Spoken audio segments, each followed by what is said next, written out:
Honourable press के मेहमान, हमारे साथी विनीत जी, कर्नल प्रदेशी, कर्नल प्रमोद कुमार जी और बाकी हमारे जितने भी साथी आ गए, सबका स्वागत और धन्यवाद। साथियों, देश बड़ी गंभीर परिस्थितियों से गुजर रहा है और जैसे ही युवा, महिलाएं, सारे वर्ग परेशान हैं, उसी तरह से हमारे देश के सैनिक, देश के पूर्व सैनिक, उनके परिवार, वो मोदी साहब की मार झेल रहे हैं। मोदी साहब का झूठा राष्ट्रवाद, झूठा देश प्रेम और झूठा सेना का प्रेम, ये देश को गलत दिखा रहा है। देश में दिखा रहे हैं, लेकिन उनके एक्शंस उसके बिल्कुल विपरीत हैं। वो अपने देश की सेना को, सैनिकों को, उनके परिवारों को कमजोर कर रहे हैं, देश की सुरक्षा को कमजोर कर रहे हैं। आज का सैनिक अगर कमजोर होगा तो सेना कमजोर होगी, और अगर हमारे सैनिकों के परिवार, अगर उनको विश्वास रहेगा कि देश उनका लुक आफ्टर करेगा, तो सैनिक अपनी जान देने के लिए सरहद पर तैयार है। भारतीय सेनाएं वर्ल्ड की बेस्ट, श्रेष्ठतम श्रेणी में आती है। हमारे फौज के इंस्टीट्यूशंस को डिस्ट्रॉय किया जा रहा है। हमारी कोर डिमांड है 1 रैंक 1 पेंशन, जिसको यूपीए सरकार ने 26 फरवरी 2026 को पास किया। पार्लियामेंट के दोनों सदनों के अंदर इसको पास किया गया और आज 1 रैंक 1 पेंशन का मजाक बना दिया है इस मोदी सरकार ने। 1 rank and hundreds of pensions, ऐसा मजाक बना दिया। देश की सरहदों पे काम करने वाले सैनिक अगर डिसेबल हो जाते हैं तो उनकी डिसेबिलिटी का मजाक बना दिया। हजारों की तादाद में मिनिस्ट्री ऑफ डिफेंस के केसेस जो डिसेबिलिटी फौज ने दी, उसके खिलाफ ministry of defence supreme court में जा रही। देश का सैनिक कैसे लड़ेगा अगर उसकी डिसेबिलिटी के इश्यूज को एड्रेस नहीं किया तो कैसे? तो साथियों, पहले हम लेंगे जो 1 रैंक 1 पेंशन है, उसमें मैं आपको अपने मोदी साहब का, मोदी सरकार का सच दिखाना चाहता हूं। सच या झूठ, ये फैसला आपका है। 2015 से 14 से लेके और 2024, आज से कुछ दिन पहले रेवाड़ी में उन्होंने रैली की थी, उसके बीच का सच आप लोगों को दिखाना चाहूंगा। तकरीबन 3 मिनट का वीडियो है, 2-3 मिनट का वीडियो है, तो जल्दी से आप विल गो थ्रू इट। तो उसके बाद आप खुद अंदाजा लगाइए कि मोदी जी का सच है या झूठ है। वीडियो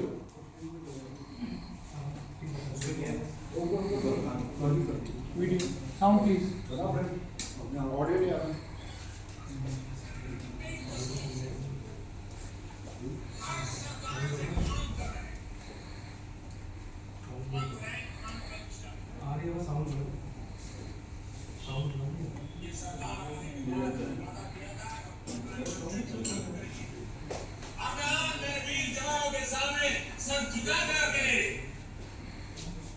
वादा हमने पूरा कर दिया, आज मैं संतोष किया। 5,500 करोड़ रुपया वितरित हो चुके हैं। जब मैंने हिसाब लगाया तो फौज को 1 रैंक 1 पेंशन का पैसा अगर देना है तो 12,000 करोड़ रुपया चाहिए। 12,000 करोड़। ये फौज के जवानों के साथ धोखा है कि नहीं है? फौज के जवानों के साथ धोखा है कि नहीं है? अगर उनको देना था तो 12,000 करोड़ रुपए का प्रबंध करना चाहिए था, नहीं करना चाहिए था। हमने किया और भाइयों बहनों, हमने वन रैंक वन पेंशन लागू कर दिया। 4 किस्त में पैसा देना तय कर लिया। अब तक 6,500 करोड़ रुपए हम दे चुके हैं। भाइयों बहनों, आगे वाली किस्त भी इस बजट में देने का फैसला कर लिया। इन कागज पे चीजें इकट्ठी करते करते मुझे 1.5 साल लग गए। सब बिखरा पड़ा था। पूर्व सैनिकों के नामों का ठिकाना नहीं मिल रहा था, संख्या सही नहीं मिल रही थी। मैं हैरान था। देश के लिए मरने मिटने वाले फौजियों के लिए सरकार के पास सब बिखरा पड़ा। मैंने वादा किया, मैं वादा पूरा करना चाहता हूं, लेकिन सरकार की तिजोरी में इतनी ताकत नहीं है कि एक साथ 12,000 करोड़ रुपया निकाल दे। ये लोग तो 500 करोड़ की बात करके चले जाते। भाई बहनों, ये निवृत्त फौजियों की ताकत थी कि मैंने निर्णय कर लिया और अब तक 4 किस्त दे चुका हूं। 10,700 करोड़ रुपया उनके खाते में जमा हो गए हैं और बाकी किस्त भी पहुंचने वाला है। ऐसा ही एक संकल्प मैंने आपके सामने किया था वन रैंक वन पेंशन को लेकर कि वन रैंक वन पेंशन न सिर्फ लागू हो चुका है, बल्कि अब तक 35,000 करोड़ रुपए हमारी सरकार द्वारा वितरित किए जा चुके हैं। राजस्थान के मेरे वीर भाई और बहनों, मोदी ने अपने सैनिक परिवारों को वन रैंक वन पेंशन इसकी गारंटी दी थी। हमने अब तक 70,000 करोड़ रुपए वन रैंक वन पेंशन के तहत हमारे सेना के जवानों को मिल चुके हैं। यही रेवाड़ी में मैंने पूर्व सैनिकों को वन रैंक वन पेंशन लागू करने की गारंटी दी थी। रेवाड़ी की वीर धरा से लिया गया वो संकल्प मैंने आपके आशीर्वाद से पूरा किया। अभी तक ओआरओपी के तहत वन रैंक वन पेंशन के तहत पूर्व सैनिकों को करीब करीब 1,00,000 करोड़ रुपए मिल चुके हैं। हम जानते हैं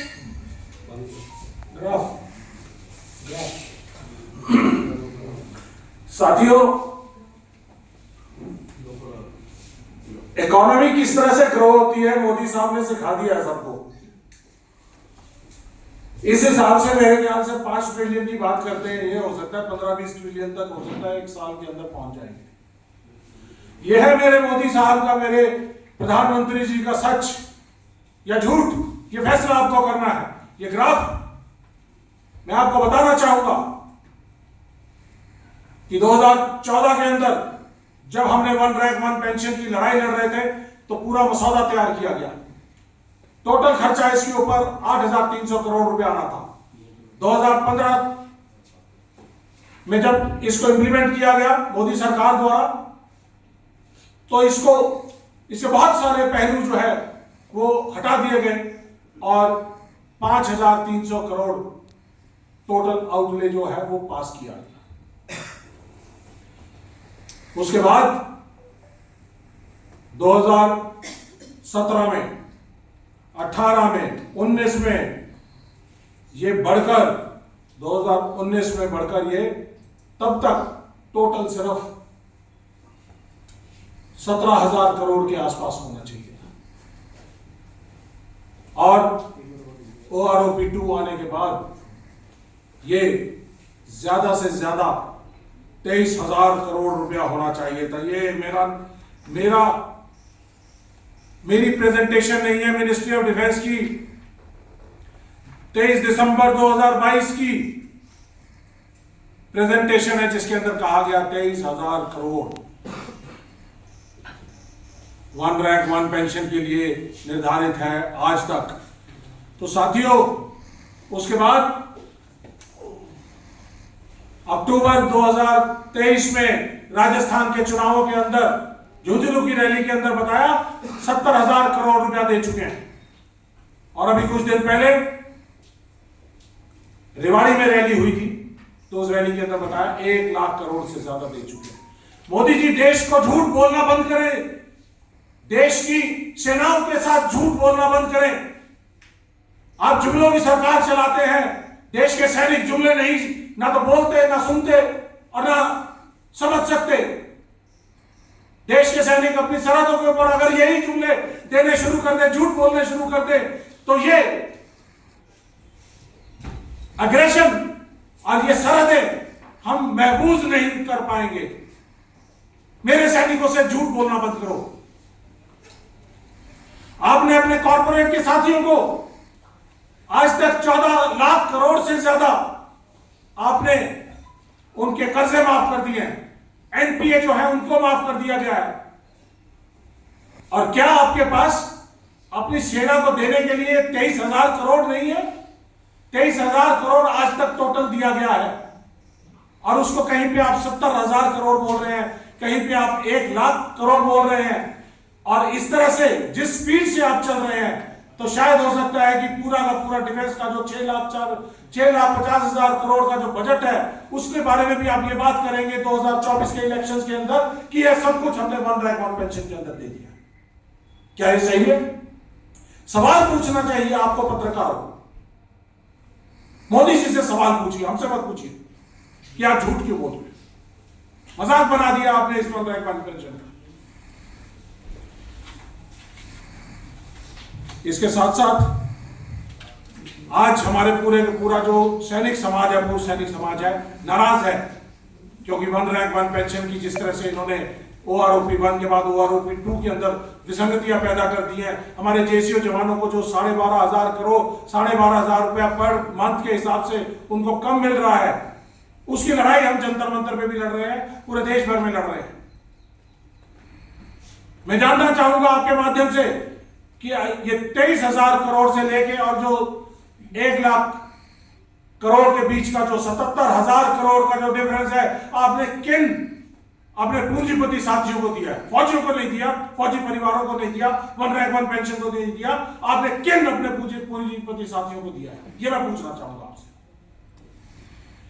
साथियों, इसके साथ साथ एक और बड़ा मुद्दा जो डिसेबिलिटी पेंशन का है। डिसेबिलिटी पेंशन जो फौज का सैनिक कहीं लड़ते लड़ते घायल हो जाता है तो उसको दिया जाता है। डिसेबिलिटी के हिसाब से, जितनी डिसेबिलिटी है उसके हिसाब से उसको दिया जाता है। उस डिसेबिलिटी पेंशन के लिए इन्होंने एक नई पेंशन स्कीम लेके आए हैं जिसके अंदर डिसेबिलिटी को खत्म कर दिया गया है। डिसेबिलिटी पेंशन अब डिसेबिलिटी पेंशन नहीं रही है, इसका नाम दे दिया गया है इम्पेयरमेंट रिलीफ। और इसके अंदर ये कहा है कि ये डिसेबिलिटी पेंशन अब डिसेबिलिटी नहीं है। और ये बोलते हैं जो डिसेबल्ड सोल्जर को जो पेंशन मिलती है उसके लिए उन्होंने लिखा है this is not a pension and shall cease upon the device of the recipient. अगर सैनिक को पेंशन मिल रही थी डिसेबिलिटी पेंशन, तो डिसेबिलिटी पेंशन मिलने के बाद अगर उसको उसका देहांत हो जाता है तो उसके परिवार को उसके पूरी पेंशन मिलती रहती थी। फैमिली पेंशन के तौर पे उसको 40% कम किया जाता था। लेकिन आज उसको ये डिसेबिलिटी पेंशन का जो पोर्शन है वो 0 हो जाएगा। मोटी मोटी बात इतनी है कि अगर 100% डिसेबल्ड सोल्जर को 100 रुपीज पेंशन मिलती थी तो 100 रुपीज उसको डिसेबिलिटी पेंशन मिलती थी, 200 रुपया। और जैसे ही उसका देहांत हुआ तो ये पेंशन 200 रुपए से घट के सिर्फ 50 रुपए मात्र रह जाएगी। 150 रुपए मोदी साहब इस पेंशन से निकालकर अपने पूंजीपति साथियों को देंगे। ये पेंशन पॉलिसी है। ये है मोदी जी का देश प्रेम, सेना का प्रेम, राष्ट्रवाद। पहले ये जो डिसेबिलिटी पेंशन थी इनकम टैक्स के परव्यू से बाहर थी। अब क्योंकि ये डिसेबिलिटी पेंशन ना रह के इंपेयरमेंट रिलीफ है, तो ये इनकम टैक्स के दायरे में भी आ, तो जो 200 रुपए पेंशन मिलती थी तो उसके ऊपर 30% टैक्स लग के उसको सिर्फ मात्र 140 रुपए मिलते। ये फर्क है। ये जो आंकड़ों का हेर फेर मोदी सरकार कर रही है देश के सैनिकों के साथ, इसका कितना आउटले है? टोटल आउटले सिर्फ 4000 करोड़। मोदी जी 14 लाख करोड़ एनपीए में आप माफ कर सकते हैं अपने सैनिकों को, पूर्व सैनिकों को जिन्होंने लड़ते लड़ते घायल हुए हैं, उनको 4000 करोड़ नहीं दे सकते? उस 4000 करोड़ की लूट करने के लिए आपने नई पेंशन पॉलिसी निकाली है और इसको डिसेबिलिटी पेंशन को खत्म करने का काम किया है। शर्म आती है मुझे आपके राष्ट्रवाद पे शर्म आती है, आपके सेना के प्रेम के ऊपर शर्म आती है। आपको कोई अधिकार नहीं कि आप सियाचिन में जाकर, कारगिल में जाकर, दराज में जाकर हमारे सैनिकों के साथ होली और दिवाली मनाएं। नहीं चाहिए ऐसी होली और दिवाली आपके साथ। हमें चाहिए तो सेना के घायल साथियों का सम्मान चाहिए, उनके परिवारों का सम्मान चाहिए। हमें 1 रैंक 1 पेंशन चाहिए। और इसका एक और पहलू, जो डिसेबिलिटी पेंशन्स किसी सैनिक को मिल रही थी उसके खिलाफ मोदी सरकार की मिनिस्ट्री ऑफ डिफेंस उनके खिलाफ सुप्रीम कोर्ट में जा रही है। आर्म फोर्सेस ट्राइब्यूनल्स उन्होंने जो फैसले किए हैं, उन फैसलों के सैनिकों के हक में फैसले किए हैं और उन फैसलों के खिलाफ पीआईएल अभी दायर की गई है।